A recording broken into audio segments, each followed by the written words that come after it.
खीरा सिर ते काटिए मलियत नमक बनाए। खीरा सिर ते काटिए मलियत नमक बनाए।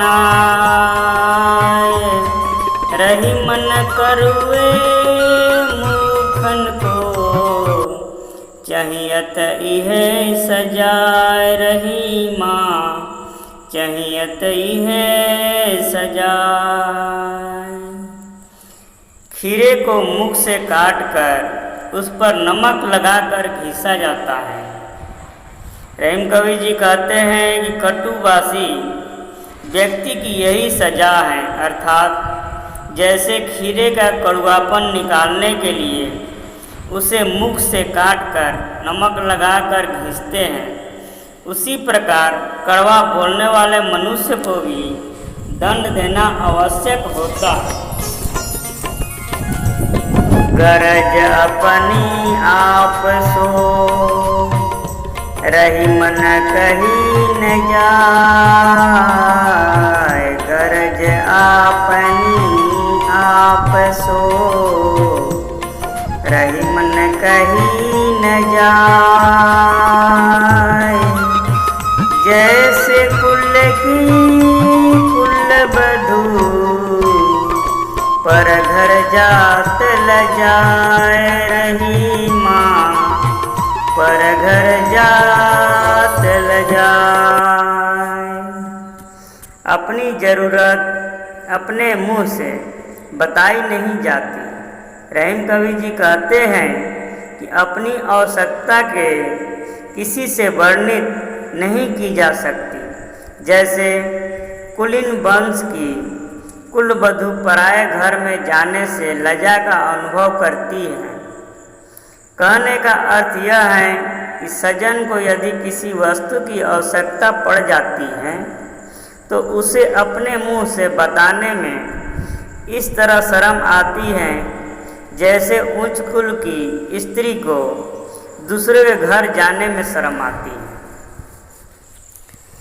चारा प्यारा जगत में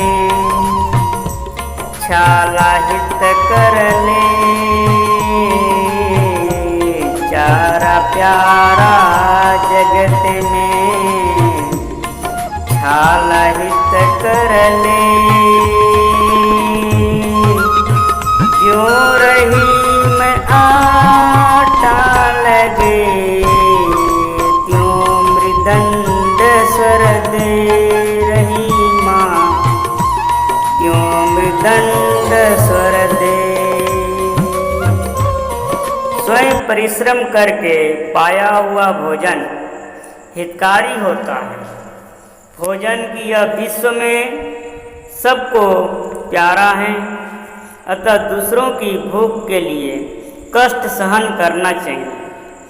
रहीम कवि जी कहते हैं जिस प्रकार मृदंड की थाप पर लगा हुआ आटा मधुर स्वर उत्पन्न करता है, उसी प्रकार श्रम करके अपने हाथों में छाले बनाए, अर्थात अपनी भूख मिटाने के लिए दूसरों के परिश्रम का सहारा न लेकर स्वयं उद्यम करना चाहिए।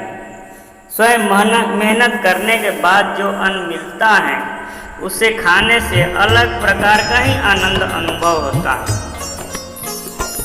चिंता बुद्धि परखिए टोटे परख त्रिहाय। चिंता बुद्धि परखिए टोटे परख त्रिहाय। उसे कुबेला परखिए ठाकुर गुनी की आय। रही माँ ठाकुर गुनी की आय। गुणी लोग ही समय की पहचान कर पाते हैं। चिंता के समय बुद्धि की परीक्षा होती है। नुकसान के समय स्त्री को परखा जाता है, परमात्मा ने जिसे गुणी बनाया है वही बुरे समय की पहचान कर पाता है। कवि का अभिप्राय यह है कि चिंता के समय अच्छे से अच्छों की बुद्धि खराब हो जाती है तथा हानि के समय अच्छी से अच्छी स्त्री भी साथ छोड़ देती है। संसार में गुणवान लोगों की अतिरिक्त समय की पहचान कोई नहीं कर पाता। छोटे न सो हे बड़े, कही रही मैया रेख। छोटे न सो हे बड़े, कही रही मैया रेख। सहसन को हृदय बांधियत, लै दमरी की मेघ रही माँ। लै दमरी की मेघ। छोटों से ही बड़ों का महत्व बढ़ता है। दमड़ी की छोटी सी कील लेकर 1000 घोड़े बांधे जाते हैं। रहीम कवि जी कहते हैं कि छोटी आयु के बच्चों से ही बड़ों का शोभा होती है। यही मर्यादा है। यदि छोटे लोग नहीं होंगे तो बड़ों का क्या महत्व रहेगा। छोटों की लघुता के कारण ही तो बड़ों की गरिमा होती है। जब लग जीवन जगत में, सुख दुख मिलन अबोट। जब लग जीवन जगत में, सुख दुख मिलन अबोट। रही मन फूटे गोट ज्यों, परत दुहौं सिर चोट। रही माँ परत दुहौं सिर चोट। सुख दुख से जीवन में घबराना नहीं चाहिए। जब तक इस जगत में जीवन है तब तक सुख दुख प्रकट रूप से मिलते रहते हैं। रहीम कवि जी कहते हैं जैसे चौसर की गोट पर मारने से दोनों के सिर पर चोट लगती है। अर्थात जीवन के रहते जीवन में सुख भी आते हैं और दुख भी आते हैं। यदि सुख ही सुख रहेगा तो सुख का भी महत्व नहीं रहेगा। दुख से सुख का सुख पता चलता है। इसलिए दुख से दुखी नहीं होना चाहिए। जब लगी बीतन आपने, तब लगी मित्रन को। जब लगी बीतन आपने, तब लगी मित्रन को। रही मन अम्बज अम्बु बिनु, रवि नाहिन हित खोय। रही माँ रवि नाहिन हित हो। संपत्ति के बिना कोई मित्र नहीं होता। रहीम कवि जी कहते हैं कि कमल का जल के बिना सूर्य मित्र नहीं। जैसे अपने पास जब तक धन नहीं है तब तक संसार में कोई मित्र नहीं। सूर्यदेव होने से कमल खिलता है, इसलिए सूर्य को कमल का मित्र कहते हैं। यदि जल न हो तो कमल सूख जाता है, तब सूर्य भी कुछ नहीं कर सकता। ऐसे ही धनहीन से कोई मित्रता नहीं निभाता। ज्यों नाचत कठ पूतरी, करम नचावत गात।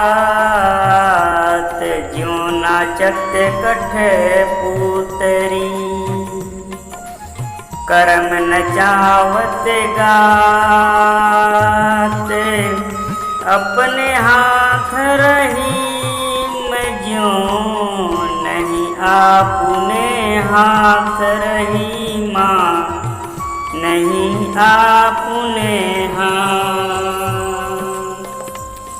संसार में सब लोग अपने अपने कर्मों के बस में रहते हैं। जैसे कठपुतली नाचती हैं, उसी प्रकार जगत में प्राणी के कर्म उसको नाच नचाते रहते हैं। रहीम कबीर जी कहते हैं, जैसे अपने ही हाथ अपने हाथ में नहीं होते, वैसे ही सभी कर्म अपने अधीन नहीं होते, उन पर मनुष्य का कोई बस नहीं चलता। भाव यही है कि परमात्मा हमारे कर्मों के अनुसार हमें उसी प्रकार नचाता है जैसे काठ की कठपुतली नचाने वाले के हाथों में धागे के अनुसार कठपुतली नाचती रहती है। मनुष्य भी अपने अपने कर्मों के अनुसार जीवन जीते हैं। अपनी इच्छा से एक पल भी मनुष्य नहीं जी सकता।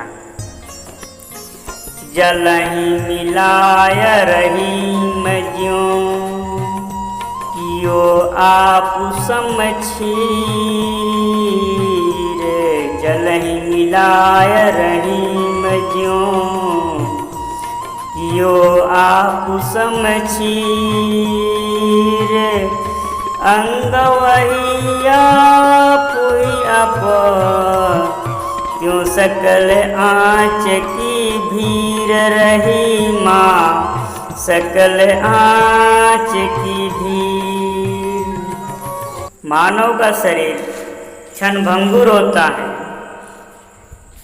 रहीम कबीर जी कहते हैं कि जिस प्रकार जल दूध में मिलाकर दूध बन जाता है, उसी प्रकार जीव का शरीर अग्नि में मिलकर अग्नि हो जाता है।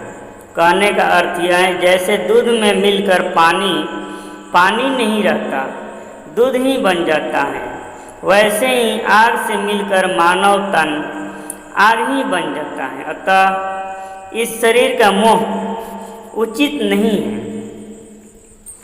जहाँ गांठ तहाँ रस नहीं, यह रहीम जग जोय। जहाँ गांठ तहाँ रस नहीं, यह रहीम जग जोय। मरे तन की गांठ में गांठ गांठ रस होय रहीमा, गांठ गांठ रस होय। संसार के लोग परस्पर ईर्ष्या द्वेष से ग्रस्त रहते हैं। रहीम कबीर जी कहते हैं कि यह संसार खोज कर देख लिया है, जहाँ परस्पर ईर्ष्या आदि की गांठ है, वहाँ आनंद नहीं है। महुए के पेड़ की प्रत्येक गांठ में रस ही रस होता है, क्योंकि वे परस्पर जुड़ी रहती है। कबीर जी का अभिप्राय यह है कि महुए के बीज के प्रत्येक गांठ आपस में जुड़ी होने से रसीली होती है, परंतु मनुष्यों में आपस में ईर्ष्या की गांठ होने से नीरसता रहती है। अतः प्रेम में ही जानि अनीति जे करे, जागत ही रह सोय। जानि अनीति जे करे, जागत ही रह सोय। ताहि सिखाई जगाई गो, रही मन उचित न होय रहीमा, रही मन उचित न होय। जो जानबूझकर पाप करता है वह किसी की सीख नहीं मानता। वह ऐसा ही है जैसे जागते को जगाना। समझ बूझकर भी जो व्यक्ति अन्याय करता है वह तो जागते हुए भी सोता है। रहीम कबीर जी कहते हैं, ऐसे इंसान को जागृत रहने की शिक्षा देना भी उचित नहीं है।